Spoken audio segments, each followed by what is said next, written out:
ನಮಸ್ಕಾರ ವೀಕ್ಷಕರೇ, SR Kannada TV ಚಾನಲ್ಗೆ ಸ್ವಾಗತ. ನಾವು ನಿಮ್ಮ ಜ್ಯೋತಿಷ್ಯ ರತ್ನಾಕರ ಪಂಡಿತ್ ಗಣಪತಿ ಭಟ್ ಗುರುಜಿ. ವೀಕ್ಷಕರೇ, ಇದೇ ಜುಲೈ 27ನೇ ತಾರೀಕು ಶನಿಯು ವಕ್ರವಾಗಿ ಸಂಚಾರ ಶುರು ಮಾಡ್ತಾನೆ ಮೀನರಾಶಿಯಲ್ಲಿ. ಸತತವಾಗಿ 5 ತಿಂಗಳುಗಳ ಕಾಲ ಡಿಸೆಂಬರ್ 11ನೇ ತಾರೀಕು ಗಂಟ ಮೀನರಾಶಿ ಮೇಲೆ ಶನಿಯ ವಕ್ರ ಸಂಚಾರ ಶುರುವಾಗ್ತದೆ. ವಕ್ರ ಶನಿಯ ಸಂಚಾರ ಅಂದರೆ ಶನಿಯು ಹಿಮ್ಮುಖವಾಗಿ ಚಲನೆ ಮಾಡೋದನ್ನು ನಾವು ವಕ್ರ ಶನಿಯ ಸಂಚಾರ ಅಂತ ಹೇಳ್ತೀವಿ. ಹಾಗಾಗಿ ಈ ವಕ್ರ ಶನಿಯ ಗೋಚಾರ ಫಲ 12 ರಾಶಿಗಳ ಮೇಲೂ ಪ್ರಭಾವ ಬೀರುತ್ತೆ. ಕೆಲವೊಂದು ರಾಶಿಗಳಿಗೆ ಇದರ ಶುಭ ಫಲ ಬರ್ಬೋದು, ಕೆಲವೊಂದು ರಾಶಿಗಳಿಗೆ ಅಶುಭ ಫಲನೂ ಬರ್ಬೋದು. ಅದರಲ್ಲಿ ಮುಖ್ಯವಾಗಿ ಗೋಚಾರ ಫಲಗಳಲ್ಲಿ ಬರುವಂತಹ ಪ್ರಥಮವಾದ ರಾಶಿ ಮೇಷರಾಶಿ.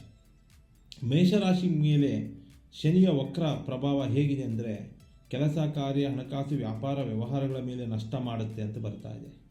ವಕ್ರ ಶನಿಯ ಪ್ರಭಾವದಿಂದ ಹೆಚ್ಚಾಗಿ ಮೇಷರಾಶಿಯವರು ತೊಂದರೆ ಅನುಭವಿಸ್ತಾರೆ, ತಾಪತ್ರಯಗಳನ್ನ ಅನುಭವಿಸ್ತಾರೆ, ಸುಖ ಶಾಂತಿ ನೆಮ್ಮದಿ ಹಾಳಾಗುವಂಥ ಲಕ್ಷಣಗಳಿರ್ತದೆ. ಬಹಳ ಎಚ್ಚರಿಕೆಯಿಂದಿರಬೇಕು ಈ 5 ತಿಂಗಳು ಮೇಷರಾಶಿಯವರು.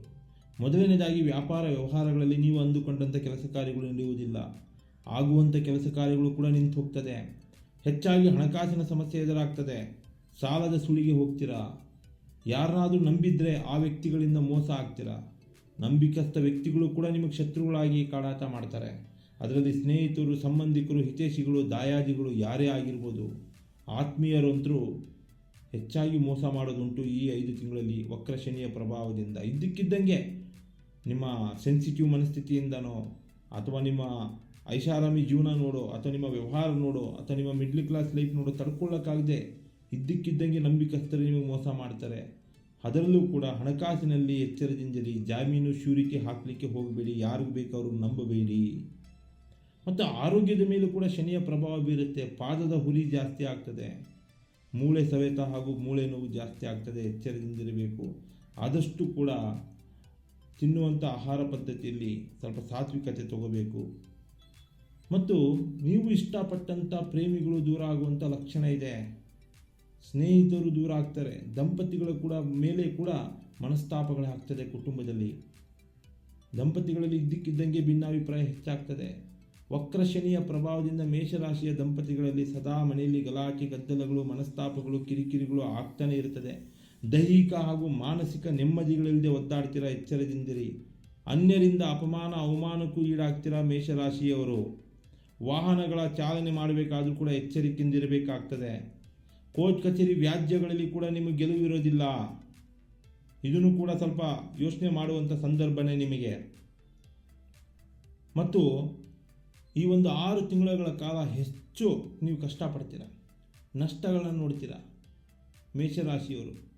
ಬಹಳ ಎಚ್ಚರಿಕೆಯಿಂದಿರಿ, ಯೋಚನಾಶೀಲರಾಗಿ, ಆಲೋಚನೆಗೆ ಬುದ್ಧಿ ಕೊಡಿ. ಇನ್ನು ದುಡಿದ ಹಣವೆಲ್ಲ ಸುಖ ಸುಮ್ಮನೆ ಖರ್ಚಾಗ್ತಾ ಹೋಗ್ತದೆ. ನಿದ್ರಾಹೀನರಾಗ್ತೀರ, ನಿದ್ದೆನೇ ಬರೋದಿಲ್ಲ ನಿಮಗೆ, ಬಳಲ್ತಾ ಇರ್ತೀರ. ಹಲ್ಲು ನೋವಿನ ಸಮಸ್ಯೆ ಕೂಡ ನಿಮಗೆ ಎದುರಾಗ್ತದೆ, ಮೂಳೆಗಳ ಸಮಸ್ಯೆ ಕೂಡ ಎದುರಾಗ್ತದೆ. ದೇಹದಲ್ಲಿ ರಕ್ತದ ತೊಂದರೆಗಳನ್ನ ಅನುಭವಿಸ್ತೀರ. ಯಾಕಂದರೆ ಶನಿ ಅನ್ನೋದು ಒಂದು ಕಾಡಾಟನೇ ಅದರ, ಅದೊಂದು ಪೀಡೆ, ಶನಿ ಪೀಡೆ ಅಂತ ನಿಮಗೆ ಅಂದ್ಕೊಳ್ಳುತ್ತೆ ಅಂತಲೂ ಹೇಳ್ಬೋದು. ಒಟ್ಟಿನಲ್ಲಿ ರೋಗ ರುಜಿನಗಳು ಬರುವಂತಹ ಸಮಯ ಮೇಷರಾಶಿಯವರಿಗೆ. ಯಾಕೆ? ಶನಿಯ ಗೋಚಾರ ಫಲ ಅಂದರೆ ವಕ್ರ ಶನಿಯ ಗೋಚಾರ ಫಲದಿಂದ ಈ ಸಮಸ್ಯೆ ಅನುಭವಿಸ್ತೀರಾ. ಎಚ್ಚರದಿಂದಿರಿ. ಇನ್ನು ಉದ್ಯೋಗಸ್ಥರಿಗೆ, ವ್ಯವಹಾರ ಮಾಡುವವರಿಗೆ ಮೇಲಾಧಿಕಾರಿಗಳಿಂದ ತೊಂದರೆ ಅನುಭವಿಸ್ತೀರಾ, ಸಹೋದ್ಯೋಗಿಗಳಿಂದ ತೊಂದರೆ ಅನುಭವಿಸ್ತೀರಾ. ಕಿರಿಕಿರಿ ಜಾಸ್ತಿ ಆಗ್ತದೆ. ನಿಮ್ಮ ತೇಜೋವಧೆ ಮಾಡೋದು, ನಿಮಗೆ ಅಪಮಾನ ಮಾಡೋದು, ಇಲ್ಲ ಸಲ್ಲದ ವಿಚಾರಗಳನ್ನ ಹೇಳಿ ನಿಮ್ಮ ಹೆಸರನ್ನು ಹಾಳು ಮಾಡುವಂಥ ಸಂದರ್ಭಗಳು ಉತ್ಪತ್ತಿ ಆಗ್ತದೆ ಈ ಒಂದು ವಕ್ರ ಶನಿಯ ಪ್ರಭಾವದಿಂದ. ಈ ವಕ್ರ ಶನಿಯ ಪ್ರಭಾವದಿಂದ ನೀವು ಹೊರಗೆ ಬರಬೇಕಂದ್ರೆ ಪ್ರತಿ ಶನಿವಾರ ಹನುಮಂತನ ದೇವಸ್ಥಾನಕ್ಕೆ ಅಂದರೆ ಆಂಜನೇಯ ಸ್ವಾಮಿ ದೇವಸ್ಥಾನಕ್ಕೆ ಹೋಗಿ ಎಳ್ಳೆಣ್ಣೆ ದೀಪ ಕೊಡಬರಬೇಕು ಅಥವಾ ಎಳ್ಳೆಣ್ಣೆ ಅಭಿಷೇಕ ಮಾಡಿಸ್ಕೊಂಬರಬೇಕು. ಹನುಮಾನ್ ಚಾಲೀಸ್ ಪಠನೆ ಮಾಡೋದು ಒಳ್ಳೆಯದು. ವಕ್ರ ಶನಿಯ ದೋಷಕ್ಕೆ ಅಥವಾ ವಕ್ರ ಶನಿಯ ಗೋಚಾರ ಫಲಕ್ಕೆ ಏನು ನೀವು ಈಡಾಗ್ತೀರಾ ಅದ್ರ ಪ್ರಭಾವ ಕಡಿಮೆ ಆಗ್ತಾ ಹೋಗುತ್ತೆ ವೀಕ್ಷಕರೇ.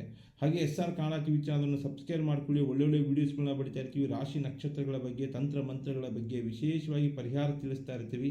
ಸ್ಕ್ರೀನ್ ಮೇಲೆ ನಂಬರ್ ಹೋಗ್ತಾ ಇರ್ತದೆ. ಕಾಲ್ ಮಾಡಿ ನಿಮ್ಮ ಸಮಸ್ಯೆಗಳನ್ನ ವಿಮರ್ಶೆ ಮಾಡಿ, ಚರ್ಚೆ ಮಾಡಿ ಒಳ್ಳೆ ರೀತಿಯಲ್ಲಿ ಪರಿಹಾರ ಕೊಡ್ತೀವಿ. ನಮಸ್ಕಾರ. ಸರ್ವೇ ಜನೋ ಸುಖಿನೋ ಭವಂತು.